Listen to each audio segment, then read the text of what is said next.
देश में कोरोना की दूसरी लहर के बीच केंद्र सरकार ने वैक्सीनेशन को लेकर बड़ा फैसला लिया है। अब 1 मई से 18 साल से ज़्यादा उम्र के सभी लोग वैक्सीन लगवा सकेंगे। वैक्सीन बनाने वाली कंपनियां अपनी 50% सप्लाई केंद्र को करेगी, बाकी 50% सप्लाई राज्य सरकारों को दे सकेंगी या फिर उसे ओपन मार्केट में बेच पाएंगी। पीएम मोदी ने देश भर के डॉक्टरों के साथ बैठक में ये बड़ा फैसला लिया, जिसके बाद तीसरे फेज में देश में तेजी से वैक्सीनेशन होगा। लेकिन केंद्र के इस फैसले के बाद वैक्सीन पर श्रेय की राजनीति भी शुरू हो गई है। देर से ही सही, आखिर सरकार ने एक सलाह तो माननीय राहुल गांधी जी की मानी।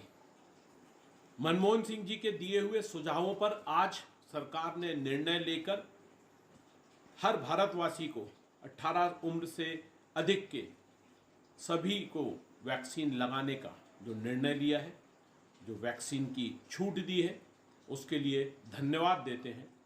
साथ ही अनुरोध करते हैं कि सलाह बहुत सी दी गई है, जो सलाह उचित हैं कांग्रेस के नेताओं की, कांग्रेस के साथ चलने और कांग्रेस की सोच के साथ चलने वाले लोगों की सलाहों को माने।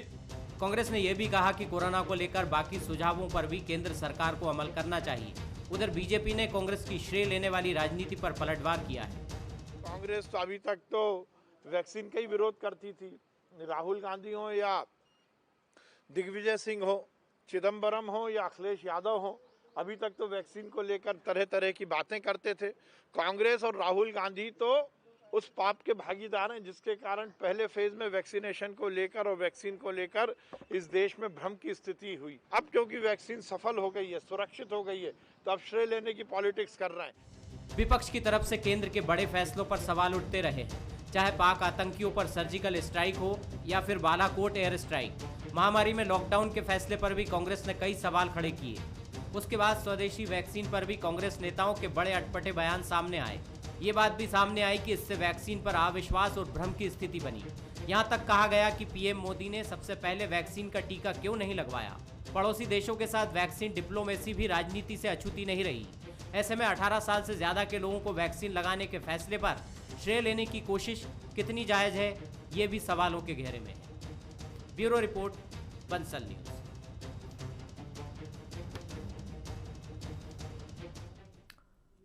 नमस्कार, हमारा आज का मुद्दा है श्रेय का टीका और इसमें मेरे साथ आप जुड़ रहे हैं। मैं हूं सुहेल खान।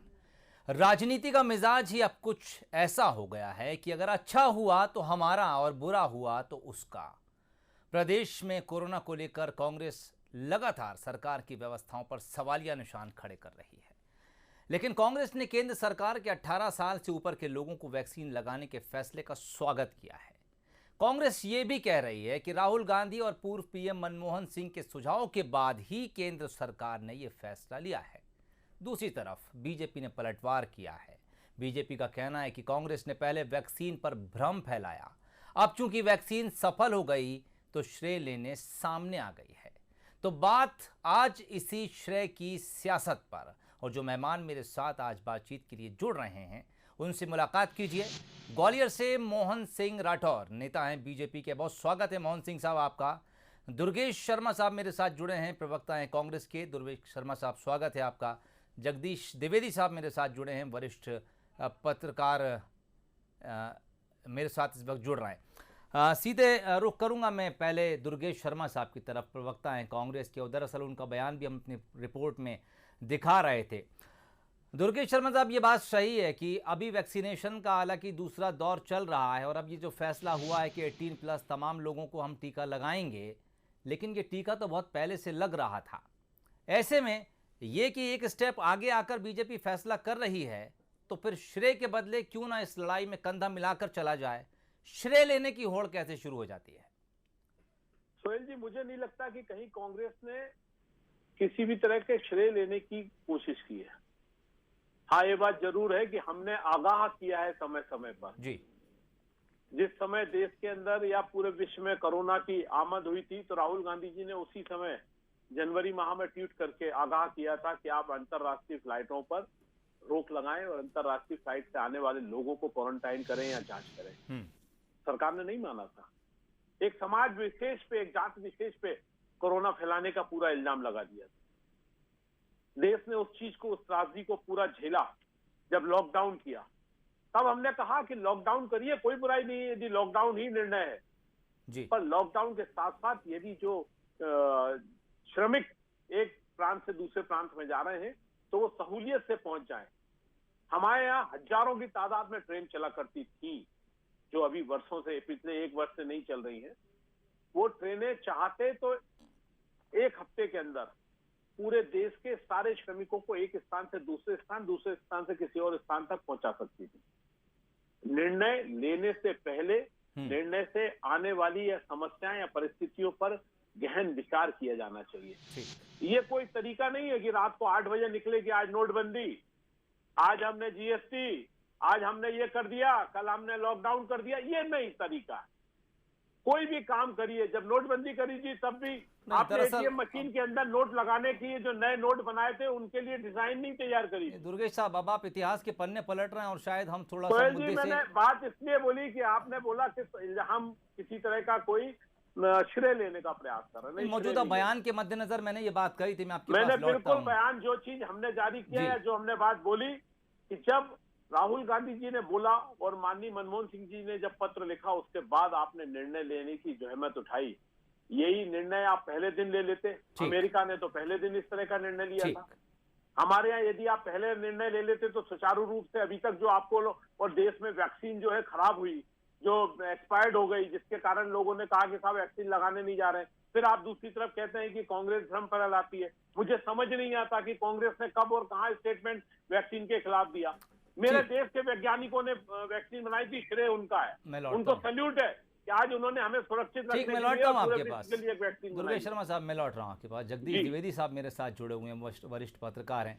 द्विवेदी साहब, रिपोर्ट भी आपने देखी होगी और हमने चूंकि शुरुआत दुर्गेश शर्मा साहब के बयान से की है। आपको अगर पूरा इस कोरोना काल को देखें और जो फैसले शुरुआत से सरकार ने लेना शुरू करे, हालांकि विपक्ष के तौर पर कांग्रेस ने कई जगह पर उन फैसलों की बुराई भी की, उनकी कमियां भी गिनाई और तमाम खामियां भी उजागर की, लेकिन आपको लगता है कि जब हम सक्सेस की तरफ बढ़ने लगते हैं, कहीं पर हमको सफलता हासिल होने लगती है, तो फिर लड़ाई श्रेय की शुरू हो जाती है। बयानात आपने तमाम सुने उस रिपोर्ट के जरिए भी, क्या इस मामले में आपको कुछ ऐसा महसूस होता है?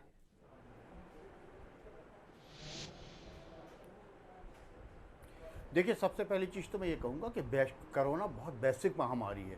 पूरे देश की स्थितियाँ, परिस्थितियाँ को इसने तहस नहस करके रख दिया है। आम आदमी अब डरा हुआ है, क्योंकि जिस तेज़ी से इस बार इसका सेकंड फेज जो आया है, सेकंड वेव जो आई है कोरोना की, वो निश्चित रूप से बहुत ज़बरदस्त तरीके से तबाही फैला रही है।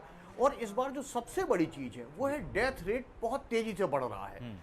लेकिन दुर्भाग्य इस बात का है हमारे यहाँ कि आप जो कह रहे हैं भाई, कि हमेशा से एक बात आप मान के चलिए कि सफलता के 100 खसम होते हैं और विफलता का कोई भी नहीं होता जी। तो जब सफलता पे कोई चीज आती है तो निश्चित रूप से उसमें श्रेय लेने वाले हजार जुड़ जाते हैं। लेकिन ये दौर एक ऐसा है, इस दौर में राजनीतिक दलों को एक नई मिसाल कायम करना चाहिए कि हम मिलके काम करें। मिलके काम करने की बातें तो दिखती हैं, मिलके काम करने की भावना कहीं ना कहीं तिरोहित नजर आती है। आप बात मिलके काम करने की करते हैं, लेकिन हम मिलके काम कब होता है? मिलके काम तब होता है जब हम आरोपों से दूर हट के बात करें, हम सुझाव की बात करें। सिर्फ हम चूंकि अगर आरोप लगा के सुझाव देंगे तो शायद वो सुझाव मान्य नहीं होंगे।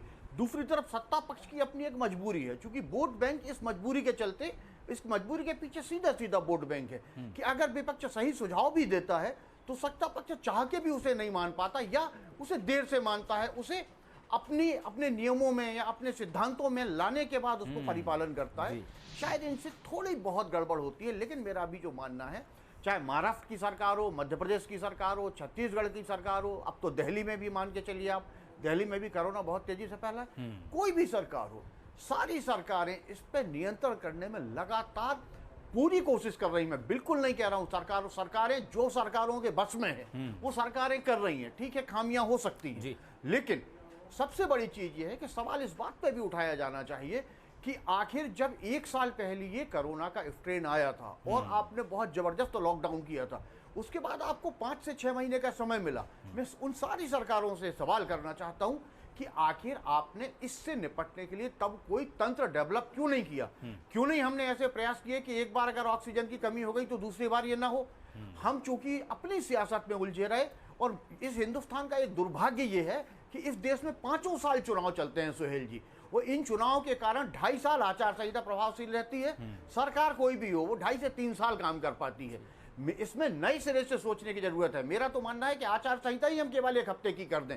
क्यों हम 45 दिन की आचार संहिता लगाते हैं, 40 दिन चुनाव को देते हैं। आप करिए ना 15 दिन की, क्योंकि देश की समस्याएं अलग है। जहां तक मजदूरों के पलायन की बात है तो उस पर यह कहना है कि कोई भी सरकार हो, भारत का तंत्र इतना डेवलप नहीं है। आरोप लगा सकते हैं आप, लेकिन तंत्र इतना डेवलप नहीं है।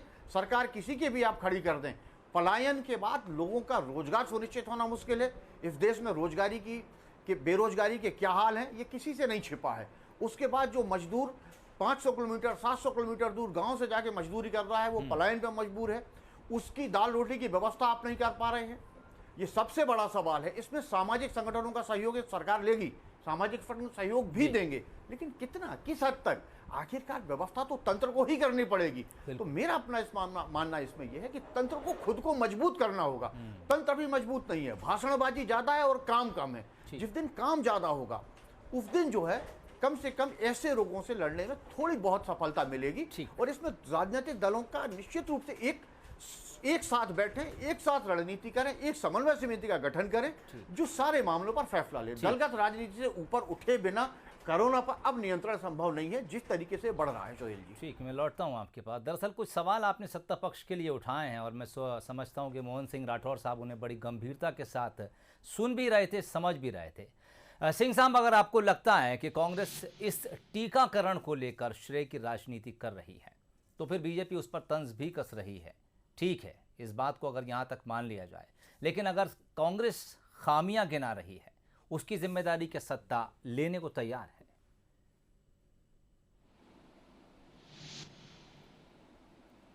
देखिए आदरणीय सोहेल जी, आपके माध्यम से मैं एक बात भारतीय जनता पार्टी की तरफ से कांग्रेस से कहना चाहता हूं कि कांग्रेस विरोध की राजनीति कर रही है। कांग्रेस विरोध की नहीं, एक स्वस्थ विपक्ष की राजनीति करे। विपक्ष का अर्थ है कि सही को सही और गलत का विरोध करना। लेकिन कांग्रेस के हमारे मित्र केवल विरोध की राजनीति कर रहे हैं। भारतीय जनता पार्टी, हमारे यशस्वी प्रधानमंत्री आदरणीय नरेंद्र मोदी जी ने जैसे इसका कोविड का वैक्सीन बनाने के ऊपर जब काम हुआ हिंदुस्तान के ऊपर जी, और जब दुनिया संघर्ष के दौर से गुजर रही थी, तब हिंदुस्तान ने स्वदेशी वैक्सीन बना के तैयार की और उसका लगाना भी शुरू किया। लेकिन उस वैक्सीन को 60+ पे पहले यूज किया गया। जब 60 से ऊपर के हमारे वरिष्ठ नागरिक सभी हमने सुरक्षित कर लिए, तब 45 से ऊपर किया और 45 के बाद अब 18 के ऊपर। तो 1 अप्रैल से इसको शुरू किया था 45 से ऊपर के जो हमारे नागरिक थे उनके ऊपर। अब 18 से ऊपर 1 मई से शुरू कर रहे हैं। तो भारतीय जनता पार्टी का और भारतीय जनता पार्टी की सरकार का ये पूरा प्लान तैयार था और उस प्लान के हिसाब से, हमारे वैक्सीन की उपलब्धता के हिसाब से, हमारे लोगों में उस वैक्सीन के प्रति जो भ्रम है उनको दूर करने के लिए हम लोगों ने शनै शनै उस पर काम किया। और काम करने के बाद आज इस पूरे हिंदुस्तान में, एक समय था कि जब यही कांग्रेस के हमारे बड़े बड़े नेता जब ये बात कर रहे थे कि विदेशों में वैक्सीन अभी तैयार नहीं हुई, हिंदुस्तान ने तैयार कर ली, ये वैक्सीन सही नहीं है, इस वैक्सीन से लोगों को नुकसान होगा, और तमाम सारे जब प्रश्न खड़े किए जा रहे थे, तब जनता ने माननीय मोदी जी के ऊपर, हिंदुस्तान के वैज्ञानिकों के ऊपर और भारतीय पद्धति के ऊपर विश्वास किया और विश्वास करने के बाद आगे बढ़कर उस कोरोना की वैक्सीन का ग्रहण किया। उससे जो फायदे मिले, उससे जिस प्रकार से जनता को सुरक्षित करने का अवसर मिला, तब इस वैक्सीन को 45 से और 18 से ऊपर लाके 1 तारीख से इस वैक्सीन को पूरे हिंदुस्तान में हमारे 18 से ऊपर जितने हमारे बेटे बेटियां हैं और जितने हमारे भाई हैं, उन सब के ऊपर इस वैक्सीन से सुरक्षा का कार्य शुरू होगा।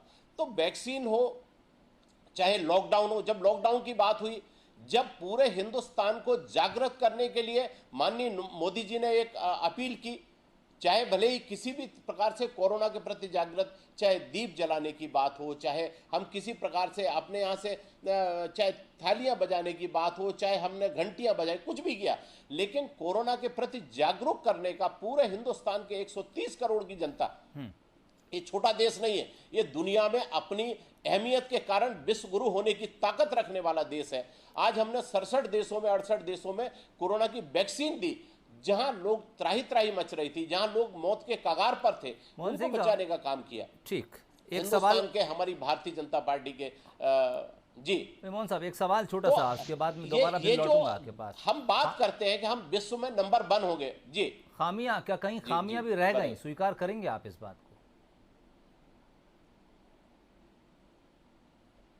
देखिए, जब हम कोई काम हम करेंगे ही नहीं, गिरते हैं शहर सवार मैदानी जंग में, वो तुफल क्या गिरे जो घुटनों के बल चले। जब हम कोई निर्णय करते हैं तो उसमें थोड़ी बहुत खामियां भी रहती हैं। चाहे भारत का संविधान जब बना था उसके बाद जितनी उसमें आवश्यकता हुई, अमेंडमेंट हुए, इसी प्रकार चाहे वैक्सीन की बात हो, चाहे भले ही हम किसी अन्य प्रकार से कोई खोज कर रहे हो, या हमारा किसान बिल की बात हो, अमेंडमेंट तो होंगे, उसमें जो खामियां उनको दूर करेंगे। हम केवल उसको लागू नहीं करना चाहते, उसकी खामियों को समय समय पर दूर करना चाहते हैं। भारतीय जनता पार्टी की ये नीति है। अभी जब कोरोना में जब लॉकडाउन लगा, पूरे हिंदुस्तान में लॉकडाउन लगा, उस वक्त भारतीय जनता पार्टी के कार्यकर्ता और संघ के कार्यकर्ता जिनका आज विरोध होता है, उन्हीं ने रोडों पर निकलकर जनता का साथ दिया, बाहर से आने वाले लोगों की मदद की और उनको सुरक्षित उनके घरों तक पहुंचाया। मैं लौटता हूं आपके पास। दुर्गेश शर्मा साहब, आपके पास आ रहा हूं मैं। और जो कुछ मोहन सिंह राठौर साहब कह रहे थे कि गिरते हैं शह सवारी मैदान जंग में, वो तिफल ही क्या गिरे जो घुटनों के बल चले। दरअसल कोरोना काल ही कुछ ऐसा था कि किसी को ये पता नहीं था कि क्या ये बीमारी है, क्या इसका इलाज है और क्या कुछ इंतजाम किए जाने चाहिए। ऐसे में अगर कुछ फैसले सत्ता ने अपनी मर्जी से लिए तो क्या उसमें सुधार की कुछ गुंजाइश थी? इसे विपक्ष ने बेहतर तरीके से रखा या फिर यहाँ पर केवल टांग खींचने की राजनीति? क्योंकि हमने ये भी देखा था कुछ बयानों के जरिए, और कांग्रेस नेताओं के साथ साथ कुछ दूसरी विपक्षी नेताओं के बयान भी आए थे। एक बार तो आप लोगों ने भी इस वैक्सीन पर अविश्वास जताया था। सोहेल जी, किसी व्यक्ति के अविश्वास जताने को किसी दल का विश्वास नहीं माना जा सकता। कांग्रेस पार्टी ने कहीं भी वैक्सीन के ऊपर अविश्वास नहीं पैदा किया। कोई व्यक्ति यदि मेरी पार्टी के किसी साथी ने अविश्वास किया तो उसको पूरे दल का स्टेटमेंट नहीं माना जाता, पहली बात। नंबर दूसरा, व्यवस्थाओं पे या इनके निर्णय पे सवाल उठना बिल्कुल उठेंगे। लॉकडाउन किया, मैंने पहले ही कहा, आपने व्यवस्थित तरीके से यदि लॉकडाउन कर दिया होता, यदि उसको प्लान करके कर लिया होता, आप कह सकते थे कोई भी इंडस्ट्री वाले से कि भाई आपके पास, आपके इंडस्ट्री है, आपके उस क्षेत्र में कितने लोगों को रखने की क्षमता है जी। वो कह देता कि मेरे पास 25 लोगों की, मेरे यहाँ पर 70 लोग काम करते हैं या 100 लोग काम करते हैं, मैं 40 लोग रख सकता हूँ। तो कहा जा सकता था कि आप 40 लोग रख के आप आपकी फैक्ट्री चलाइए। वो उनसे 40 लोगों से दुगना काम करा के अपनी फैक्ट्री चला सकता था जी। हमने लॉकडाउन कर दिया, वो 100 के 100 लोग बेरोजगार हो गए। अब उनको उनके घर भेजना है क्योंकि वो व्यक्ति उनको रख नहीं सकता, वो जहां रहते हैं वहां रह नहीं सकते। बहुत सारी ऐसी परिस्थितियां थी, उस पर सवाल उठा। आज एक सवाल और भी है कि लॉकडाउन भी है और लॉकडाउन के साथ साथ जो है रोजगार जाने की एक समस्या है। और पहले दिन से हम इस बात की मांग कर रहे हैं कि आज नहीं कल आपको जनता की पॉकेट में पैसा डालना पड़ेगा। आपने मध्यम वर्गीय को गरीब बना दिया, गरीब को अति गरीब बना दिया। जो भीख मांगने वाला था उसको मरने के लिए आपने स्थिति पैदा कर दी। क्या नहीं किया इन्होंने, इनके गलत निर्णय ने। और अभी बड़ी, मेरे को ऐसी परिस्थिति में भी मुझे हंसी आ गई। क्यों आ गई? क्योंकि माननीय राठौर जी कह रहे हैं कि हमारे लोग और वो जो हिंदुस्तान में हिंदुओं के लिए बड़ी एक ताकत के संग, हमने कई बार देखा कि चाइना से जब हमारा देश पहले लड़ा था तो एक कुछ फोटो आते हैं कि सीमा पर जाके कुछ लोग लड़े थे। और हर वक्त जब 2, 4, 5, 7, 10 साल बाद आ जाते हैं तो कुछ फोटो जनरेट होते हैं और वो आ जाते हैं। और अभी ये जो कोरोना महामारी है इसके भी फोटो आ जाएंगे। मुझे माननीय राठौर जी पता नहीं है, अभी दूसरी महामारी, पिछली महामारी के तो बहुत सारे फोटो बन चुके होंगे। ये दूसरी महामारी का दौर अभी 1 महीने का है। कहाँ है वो हिंदुओं के रक्षक के नाम पे जो चंदा इकट्ठा करते हैं या जो उनको संरक्षण देते हैं नागपुर में बैठ के? कहाँ है वो? किस जगह पे दिखाई दे रहे हैं? ठीक, मत दिखिए, कोई दिक्कत नहीं है, हमें जिसको लड़ना है लड़ लेंगे। हम दूसरी बात पूछते हैं, मध्य प्रदेश के अंदर 27, क्षमा चाहूंगा, 29 सांसद हैं, जिसमें से एक सांसद नकुल नाथ जी जो कांग्रेस के हैं वो अपने ताकत के संग में छिंदवाड़ा में दिखाई दे रहे हैं। दूसरे भोपाल की सांसद, जब उनके ढूंढने के पोस्टर लगे तो भाजपा की तरफ से जारी किया गया कि वो अस्पताल में बीमार है। हो सकता है कहाँ होंगी मुझे नहीं मालूम, हो सकता है वो बीमार हो। चलिए 2 का हिसाब मिल गया। 29 में से बाकी 27 कहाँ लापता है? 27 में से एक हमारे बीच में नहीं रहे, चलिए 26 कहाँ है? ठीक, ये भाजपा के सांसद हैं। तो जब ऐसी बातें करते हैं तो हंसी आती है कि आप अपने जनप्रतिनिधियों को समाज की सेवा के लिए सामने नहीं खड़ा कर पा रहे और बातें करते हैं कि साहब हमने ऐसा कर दिया और हमने वैसा कर दिया। हाँ, आपने विनाश पे कर दिया, आपका मुख्यमंत्री शिवराज सिंह चौहान झूठ बोल दुर्गेश बोल के कि हम 6 महीने के अंदर ऑक्सीजन दे देंगे, भूमि पूजन करते हैं, नारियल जवाब फोड़ते हैं, मोहन सिंह ऑक्सीजन राठौर साहब से प्लांट ले नहीं लिया लगा जाए। पाते। जी, मोहन सिंह राठौर साहब से जवाब लेता हूं, लेकिन उससे पहले जगदीश द्विवेदी साहब आपके पास आना चाहूंगा मैं। अगर एक मॉडल व्यवस्था हम देखे जाए, सोहेल जी हम आपको बता रहे हैं, इनके पास वो चश्मा नहीं है, वो आंखें नहीं है, वो नजर नहीं है जो देख सके लोगों के अच्छे कामों को। आप देखिए ग्रामीण क्षेत्रों में जहां दूर दूर तक किसी प्रकार की कोई व्यवस्था नहीं है, वह भारतीय जनता पार्टी के कार्यकर्ता ने, मैं स्वयं गवाह हूं और तमाम सारे हजारों लोग इस बात के गवाह हैं कि भारतीय जनता पार्टी के और संघ के हमारे कार्यकर्ता एक जगहों पर कोविड सेंटर्स में जाके वहां पानी की व्यवस्था करना, टेंट लगाना, कुर्सियों की व्यवस्था करना। जनता भी देख पाएगी आपके लोग काम अरे कर रहे हैं। उजेलों में काम हो रहा है, आपको दिखता नहीं है श्रीमान दुर्गेश जी, आपको दिखता नहीं है, जनता को दिखता है। अरे दिखाओ ना। दिन में सूरज की किरण निकलने के बाद 24 घंटे काम करता है भारतीय जनता पार्टी का कार्यकर्ता, संघ का कार्यकर्ता, गांव गांव में जाके काम करता है। आप देखिए तो सही, जनता से पूछिए तो सही, चाहे भारतीय जनता पार्टी के विधायक हो। जगदीश द्विवेदी साहब केवल विरोध की राजनीति करते हैं, जगदीश द्विवेदी साहब होता तो ये 7 करोड़ की जनता कमेंट चाहूंगा, उसके बाद नहीं बिठाती। मैं बता रहा हूँ आपको, दरअसल सत्ता और विपक्ष के बीच ये जो राजनीति तरफ से आरोप लगते हैं और उन आरोप पर सफाई देने के लिए इसीलिए व्यवस्थाएं जो है धरने पे और पटरी पे नहीं आ पाती। लेकिन अगर मौजूदा दौर में यहाँ देख रहे हैं का मॉडल देखना चाहूँ, समझना चीजों के लिए, जहाँ पर सरकार अपना काम किसी करती है और सर्वमहान विपक्ष अपना हल पे काम करती पहुंचने है, की बजाय कोई मॉडल अगर व्यवस्था हम क्या हो आपस में वाद विवाद करेंगे।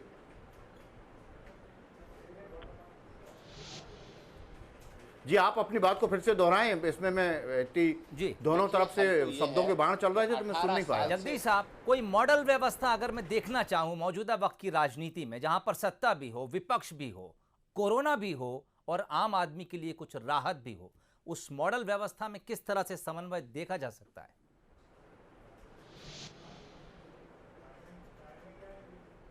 देखिए मैं आपसे पहले से भी कह रहा हूं कि हालांकि ये जो निर्णय आया है 18 साल वाला, ये निश्चित रूप से स्वागत योग्य है और वैक्सीन निश्चित रूप से प्रभावी है। आप अगर ये देखें तो कई शोध अभी ऐसे आए हैं कि जिनको पहला डोज या दूसरा डोज जिनको लग गए हैं उनको कोरोना हुआ तो वो उतना प्रभावी नहीं हो पाया, एकाध अपवाद केस कोई हो सकता है, लेकिन एकदम से कोई मॉडल व्यवस्था बनाना किसी भी सरकार के बूते की बात नहीं है।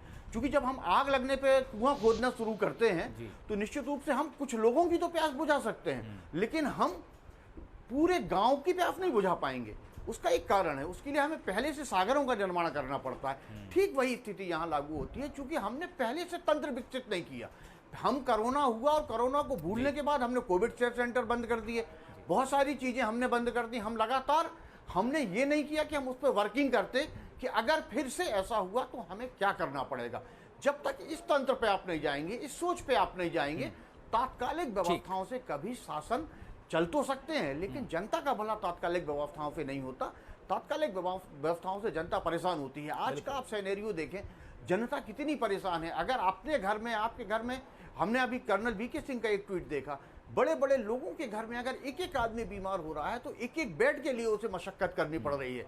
और ऐसे में राजनीतिक दल जो आरोप प्रत्यारोप लगा रहे हैं, मेरा दोनों पार्टियों से कहना है कि कम से कम अभी के लिए तो मान जाइए। वैसे आपको नहीं मानना है और मानना भी नहीं चाहिए, क्योंकि वोट का जब अंक गणित, सीटों का अंक गणित और वोट का गणित दोनों जब एक दूसरे के साथ मिलते हैं तो दोनों धाराएं विपरीत ही रहनी है। लेकिन साहब बड़ा मन करिए और कुछ समय के लिए तो एक हो जाइए, क्योंकि इससे जनता का भला आप जरूर कर पाएंगे। एक दूसरे के प्रति रोज डेली वीडियो जारी करके, रोज डेली बयान जारी करके, मैं नहीं समझता कि जनता इसको पसंद कर रही है। कांग्रेस भी आपकी बात सुन रही है, बीजेपी भी आपकी बात सुन रही है। उम्मीद की जानी चाहिए कि जिस रोल मॉडल की बात आप कर रहे हैं वो मौजूदा सियासत में हमें देखने को मिलेगी। सत्ता का अपना दम है, विपक्ष का अपना रोल होना चाहिए। सवाल कुछ भी हों, फैसलों पर उठना जरूरी है, लेकिन सत्ता को भी उसी सहजता के साथ उन तमाम सवालों का सामना करना चाहिए। विरोधियों को विरोधी समझकर ही सही, लेकिन एक ऐसा जवाब देना चाहिए जिसमें जनता पिसती हुई नजर ना आए। आप तीनों मेहमानों का बहुत शुक्रिया आज का मुद्दा में शामिल होने के लिए।